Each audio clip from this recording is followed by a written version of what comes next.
The big story, enabling REITs, incentivizing affordable housing and relaxing FDI norms. These are some of the ways in which the central government is rooting for the real estate sector.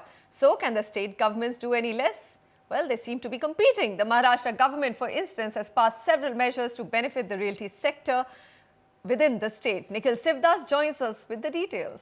The Maharashtra government last week simplified the process of converting agricultural land to non-agricultural land by doing away with the need to get the collector's permission for these conversions. Through this, the government has shaved off a considerable amount of time from the development process. Earlier, before going for an approval, as a default, every land is considered as an agricultural land. So there is a process of converting agriculture to non-agriculture in a collector office.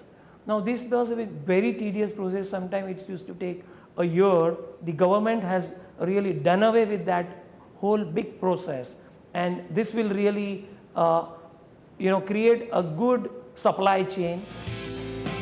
Under the new process, landowners will have to seek the permission of the municipal body for their non-agricultural plans. Once the municipal corporation or council gives the go-ahead, the owner just needs to intimate the collector in 30 days. No permission is required. However, this applies only if the plots are in the region's development plan for residential townships or industrial units. What's more, the process will only apply to direct owners of the land. For those who have leased land from the government, the collector's permission is still required. Experts believe that this will lead to increased supply in the residential space, as a result of which price increases in these areas will be capped. This will definitely have an impact on pricing, because we believe more land is going to get available. The city already has 36 months of unsold inventory, which we believe could get added if a lot more land supply comes into the peripheries. Additionally, the government is also working to take a large number of document registration processes online. Pilot projects for e-registration of leave and license agreements and purchase deeds are being tested out. Developers with a minimum of 200 flats will be able to start e-registration at their own offices.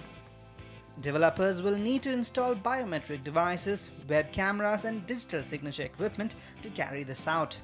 The buyer and the seller will also require a UIDAI number to tally the biometrics with the Aadhaar database.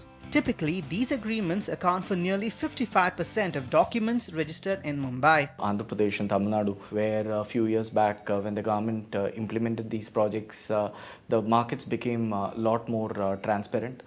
There was a lot less fraudulent real estate deals which were happening.